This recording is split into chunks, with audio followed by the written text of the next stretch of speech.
Hello friends, मैं Anil Sharma Satyajit Sharma classes से आप लोगों के लिए संविदा शिक्षक वर्ग 2 विशेषकर सामाजिक विज्ञान समूह से संबंधित महत्वपूर्ण बिंदुओं पर प्रकाश डालने के लिए आया हूं। शिक्षक पात्रता परीक्षा को लेकर सारी अटकलें समाप्त हो गई हैं और गवर्नमेंट ने व्यापम के माध्यम से वर्ग 1 की परीक्षाएं 1 तारीख से या 1 फरवरी से लेना सुनिश्चित किया है। तो अब इस लिहाज से हम समझ सकते हैं कि व्यापम वर्ग 2 की परीक्षा भी बहुत जल्दी ले लेगा। हो सकता है कि 20 फरवरी से 28 फरवरी के बीच कहीं वर्ग 2 की परीक्षा स्टार्ट हो। अब हम बात करें सीधे वर्ग 2 के सिलेबस की, तो वर्ग 2 के सामाजिक विज्ञान समूह के विद्यार्थियों की संख्या बहुत है और इनके सिलेबस में सभी की कुछ बातें तो कॉमन है। जैसे बाल विकास 30 नंबर का आएगा, 30 नंबर की पहली लैंग्वेज है जो सबकी ज़्यादातर लोगों की हिंदी है। इसके बाद दूसरी लैंग्वेज की बात करें तो किसी का संस्कृत है, किसी का अंग्रेजी है। तो इन विषयों की तैयारी तो आपने अभी तक की होगी। बाल विकास एक व्यवहारिक विषय है जिसकी प्रैक्टिस आपने एमपी परीक्षा ऐप के साथ में अभी तक की है। इसके बाद बात करें दूसरी लैंग्वेज की, तो दूसरी लैंग्वेज जो है वो संस्कृत हो सकती है या हो सकती है आपकी अंग्रेजी। तो ये जो दूसरी लैंग्वेज है इसके पेपर बहुत ज़्यादा टफ, बहुत ज़्यादा मुश्किल आपके लिए आने वाले नहीं है। अगर आप ने संस्कृत के लिए कुछ नोट्स लिए होंगे या किसी शिक्षक के माध्यम से मूलभूत व्याकरण को समझ लिया होगा तो इसमें ज़्यादा अड़चन आपको नहीं होगी। अब समय बहुत कम है, मान के चलें कि 20-25 दिन का समय है। इस 20-25 दिन के समय में सामाजिक विज्ञान समूह जो कि बहुत बड़ा एक विषय है, इसके लिए क्या करें, इसके लिए कैसी तैयारी करें, ये मैं आपको बताना चाह रहा हूँ। तो सामाजिक विज्ञान समूह के विद्यार्थियों को पता है कि उनके सामाजिक विज्ञान समूह के 4 प्रमुख बिंदु हैं, प्रमुख 4 मौलिक विषय हैं जिनमें सामाजिक विज्ञान समूह के पूरे नंबर बटे हुए हैं। हमारे लिए ये मुश्किल है पता करना कि इन चारों में से किसके क्वेश्चन ज़्यादा आएंगे, किसके क्वेश्चन कम आएंगे। तो 4 वो विषय कौन कौन से हैं? तो एक है भारत एवं विश्व का भूगोल, दूसरा है इतिहास, तीसरा है नागरिक शास्त्र और चौथा है अर्थशास्त्र। मैंने इन चारों को उसी क्रम में बोल दिया है जिस क्रम में आपको इन विषयों पर फोकस करना है। फिर से एक बार देखते हैं और इन विषयों की बारीकियों को समझते हैं। पहले विषय को लेते हैं भारत एवं विश्व का भूगोल।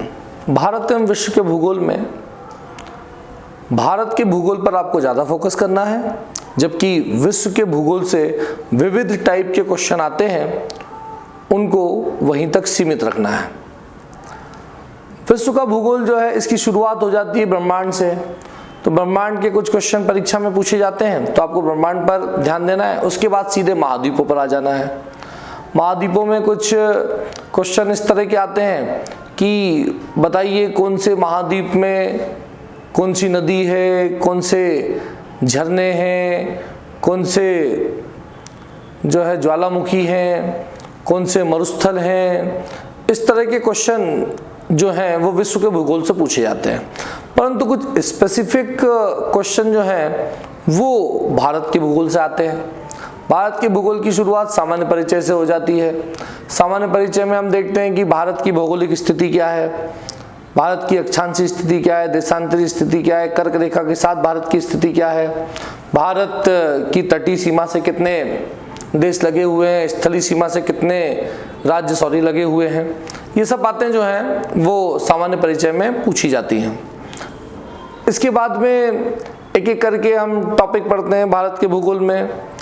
जैसे कि एक पहला महत्वपूर्ण टॉपिक है भारत की नदियाँ। तो नदियाँ आपको अलग अलग तरीके से पढ़नी है। जैसे कि नदियों को आप मानचित्र के माध्यम से पढ़ेंगे तो ज़्यादा आपको फ़ायदा मिलेगा। वैसे देखा जाए तो पूरा भूगोल विषय ही मानचित्र पर आधारित है। विश्व के भूगोल में भी आप मानचित्र की मदद ले सकते हैं। भारत के भूगोल में भी मानचित्र उतना ही सहायक है। नदियों को आप मानचित्र के साथ पढ़ते हैं, ज़्यादा फायदा मिलेगा। इसके बाद हम देखेंगे भारत की जलवायु वाला टॉपिक है।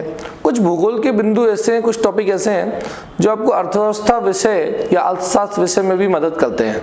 जैसे भारत में खनिज, जैसे भारत में कृषि, जैसे भारत में उद्योग। तो डबल वेटेज इन विषयों में आपको मिल जाएगा। तो आप इन विषयों को भूगोल विषय के साथ अच्छे से पढ़ें।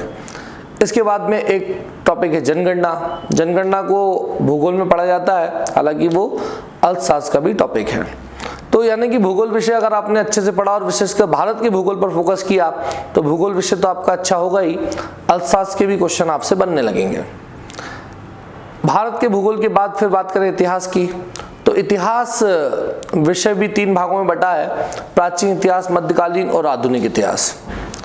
इसमें कम क्वेश्चन, सबसे कम क्वेश्चन इसी क्रम में आते हैं। प्राचीन इतिहास से कम क्वेश्चन, मध्यकालीन से थोड़े ज़्यादा और सबसे ज़्यादा आधुनिक इतिहास से। प्राचीन इतिहास में हड़प्पा संस्कृति से शुरुआत होती है। जैन धर्म, बौद्ध धर्म और गुप्त साम्राज्य पढ़कर आप इसको ख़त्म कर सकते हैं। मध्यकालीन इतिहास में दिल्ली सल्तनत और मुगल साम्राज्य पर ज़्यादा फोकस करना है। आधुनिक इतिहास सबसे ज़्यादा पूछा जा सकता है, इसकी संभावना ज़्यादा है। आधुनिक इतिहास की शुरुआत उत्तरवर्ती मुगल 1857 की क्रांति से हम मान लेते हैं। तो 1857 की क्रांति को आपको ध्यान में देना ही है। इसके बाद में स्वतंत्रता संघर्ष से जुड़े हुए मुद्दे आधुनिक इतिहास में आपको विशेष रूप से पूरे करना है, उनको अच्छे से पढ़ना है। फिर तीसरा विषय ले लेते हैं। तीसरा विषय है आपका नागरिक शास्त्र। नागरिक शास्त्र में मुख्य है संविधान। तो संविधान के विकास से हम अलग अलग एक्ट, जैसे 1773 का रेगुलेटिंग एक्ट से लेकर 1935 के अधिनियम तक पढ़ते हैं। कैबिनेट मिशन के बाद संविधान सभा का गठन हो जाता है और संविधान सभा ही संविधान का निर्माण करता है। तो संविधान के निर्माण से संबंधित क्वेश्चन परीक्षा में पूछ लिए जाते हैं, जिन पर स्टूडेंट ज़्यादा फोकस नहीं करते हैं, तो उस पर आपको फोकस करना है। उसके बाद जो महत्वपूर्ण अनुच्छेद हैं उनको पढ़ना है। कुछ ऐसे भाग हैं संविधान के जो हमेशा परीक्षा में पूछे जाते हैं। चूंकि समय आपके पास कम है, 20 ही दिन बचे हैं, तो इसमें सभी विषयों पर, सभी बिंदुओं पर तो अगर हम बारीकी से ध्यान देंगे तो तैयारी नहीं हो पाएगी, सेटिस्फेक्शन नहीं मिलेगा। एक ही विषय खत्म करके आप जो है परीक्षा देने पहुंच जाओगे। तो इसलिए हमको सभी बिंदुओं पर इस समय ध्यान देना है और जो ज़्यादा महत्व का है उसको अच्छे से पढ़ना है। तो आपको मौलिक अधिकार, राज्य की नीति निषेधक तत्व, सबसे बड़ा भाग जो है भाग 5, उसमें राष्ट्रपति, इन चीज़ों पर आपको ध्यान देना है। बाद के जो भाग हैं उसमें केवल महत्वपूर्ण अनुच्छेद पढ़कर संविधान विषय को खत्म करना है। नागरिक शास्त्र में संविधान के अलावा भी कुछ टॉपिक हैं, जैसे कि नीति आयोग, तो उस पर भी आपको ध्यान देकर संविधान संशोधन के साथ इस विषय को खत्म करना है। हमने नागरिक शास्त्र को 3 नंबर पर रखा है, ये भी आपको ध्यान रखना है। और 4थे नंबर पर सबसे लास्ट में आता है अर्थशास्त्र। तो अर्थशास्त्र में भारत के आर्थिक विकास से शुरुआत होती है। आर्थिक विकास हमको समझना है कि आज़ादी से लेकर अब तक किस तरह से हुआ, किस दिशा में हुआ, और पंचवर्षीय योजनाओं का इस आर्थिक विकास में क्या रोल है, क्या भूमिका है, ये हमको समझना है। उसके बाद में अर्थशास्त्र के अन्य जो टॉपिक हैं, जैसे कि टैक्सेशन, बैंकिंग और शेयर बाजार, इन सब से परीक्षा में क्वेश्चन अभी तक बहुत ज़्यादा नहीं आए हैं और उम्मीद है कि यहाँ भी ज़्यादा क्वेश्चन नहीं पूछे जाएंगे। तो आपको जिस तरह से बताया गया है, इन चारों विषयों पर फोकस आपको करना है और उम्मीद है कि आप लोग इस तरह से जब तैयारी करेंगे तो निश्चित ही सफलता अर्जित करेंगे और एमपी परीक्षा ऐप सत्याजी शर्मा क्लासेस के नोट्स आपके लिए आपके लक्ष्य को प्राप्त करने में बहुत ही लाभदायक सिद्ध होंगे। आपको ये वीडियो कैसा लगा हमें कमेंट बॉक्स में जरूर बताएं।